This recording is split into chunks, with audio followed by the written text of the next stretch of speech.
નમસ્કાર. તો ચાલો આજે આપણે ગુજરાતની એક એવી સફર પર નીકળીએ જ્યાં આપણને એક જ રાજ્યમાં જાણે 3 અલગ-અલગ દુનિયા જોવા મળે. આપણે વાત કરી રહ્યા છીએ એવા સીમાચિહ્નોની જ્યાં આધ્યાત્મિકતા, ઇતિહાસ અને આજની આધુનિકતાનો એક અનોખો સંગમ થયો છે.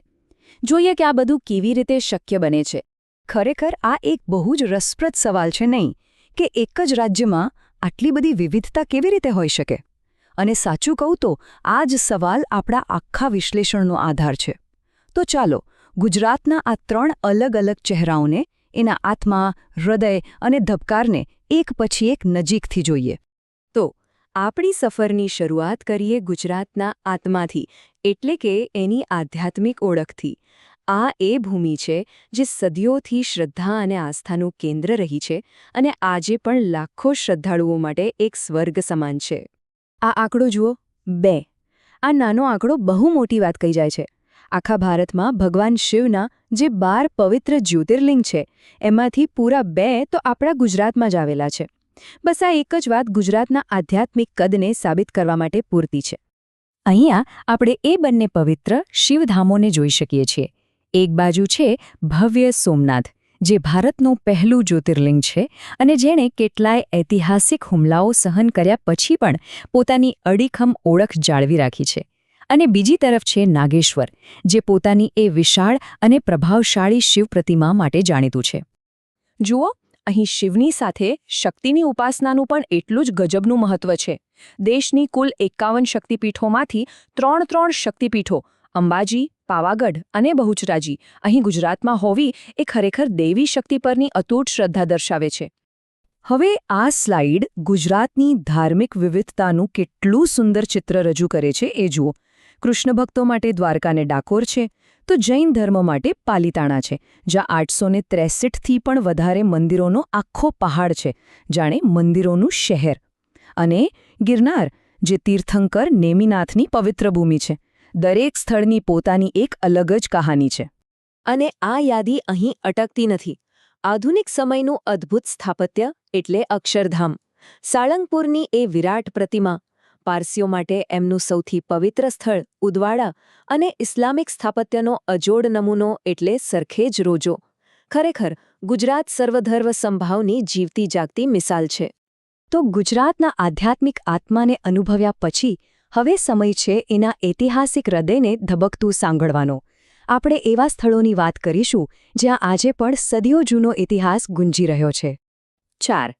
આ આંકડો સાંભળવામાં ભલે નાનો લાગે, પણ એની પાછળની વાત બહુ મોટી છે. વિચારો, આખા ગુજરાતમાં 1 કે 2 નહીં, પણ પૂરી 4 જગ્યાઓ એવી છે જેને દુનિયાની સૌથી મોટી સંસ્થા યુનેસ્કોએ વર્લ્ડ હેરિટેજ સાઇટ તરીકે માન્યતા આપી છે. આ તો જાણે ગુજરાતના ઇતિહાસ પર આખી દુનિયાએ મહોર લગાવી દીધી હોય એવું છે. અને આ કોઈ 1-2 વર્ષની વાત નથી. આ સમયરેખા જુઓ. 2004માં ચાંપાનેર પાવાગઢથી શરૂ થયેલી આ સફર 2021માં ધોળાવીરા સુધી પહોંચી. આ બતાવે છે કે કેવી રીતે સમયની સાથે સાથે દુનિયાભરમાં ગુજરાતના ઐતિહાસિક વારસાનો મહત્વ વધતું ગયું છે. આ વાત બહુ ઓછા લોકો જાણતા હશે, પણ આ ખરેખર રસપ્રદ છે. આપણે રોજબરોજ જે 100 રૂપિયાની નોટ વાપરીએ છીએ એની પાછળ ગુજરાતનો આ અમૂલ્ય ઐતિહાસિક ખજાનો એટલે કે રાણકી વાવ છપાયેલો છે. આનાથી વધુ સારી રીતે કોઈ સ્મારકને કેવી રીતે યાદ રાખી શકાય? તો આ રાણકી વાવ છે શું? જો, એ ફક્ત પાણીનો સ્ત્રોત નથી, પણ કળા અને સ્થાપત્યનો એક બેનમૂન નમૂનો છે. 7 માળ ઊંડી અને એની દિવાલો પર એટલું બારીક કોતરકામ છે ને કે જોતા જ રહી જવાય. અને હા, એની મારું ગુર્જર શૈલી આપણને સોમનાથ મંદિરને યાદ અપાવે છે. હવે વાત કરીએ હજારો વર્ષ જૂના શહેર ધોળાવીરાની. આ કોઈ સામાન્ય પ્રાચીન નગર નથી. એ સમયનું એ એક મેટ્રો સિટી હતું. એની નગર રચના, પાણી બચાવવાની એની અદ્ભુત સિસ્ટમ અને ખાસ કરીને પેલું 10 અક્ષરોવાળું રહસ્યમય સાઇનબોર્ડ એ આજે પણ ઇતિહાસકારો અને પુરાતત્વવિદો માટે એક મોટો કોયડો છે. ચાલો હવે ઇતિહાસના પાનાઓમાંથી બહાર આવીને ગુજરાતના વર્તમાન અને ભવિષ્યના ધબકારાને અનુભવીએ. અહીં કુદરતની ખૂબસૂરતી અને માનવીય નવીનતા બંને એકસાથે જોવા મળે છે. 182 મીટર આ આંકડો જ બધું કહી દે છે. સ્ટેચ્યુ ઓફ યુનિટી, જે આજે દુનિયાની સૌથી ઊંચી પ્રતિમા છે. આ માત્ર એક પ્રતિમા નથી, પણ આજના ગુજરાતની મહત્વાકાંક્ષા અને એના ભવ્ય વિઝનનું જીવંત પ્રતીક છે. પણ અહીંયા એક મજાની વાત છે. આ 182 મીટરની ઊંચાઈ એમ જ નથી રાખી. આ આંકડો ખરેખર પ્રતિકાત્મક છે. એ સીધો ગુજરાત વિધાનસભાની 182 બેઠકો સાથે જોડાયેલો છે. એટલે કે આ પ્રતિમા માત્ર એક રાષ્ટ્રીય નેતાનું જ નહીં, પણ ગુજરાતની લોકશાહી ભાવનાનું પણ પ્રતિનિધિત્વ કરે છે. કેવી અદ્ભુત વિચારસરણી! આધુનિકતાની સાથે સાથે ગુજરાત પ્રકૃતિને પણ એટલું જ સાચવે છે.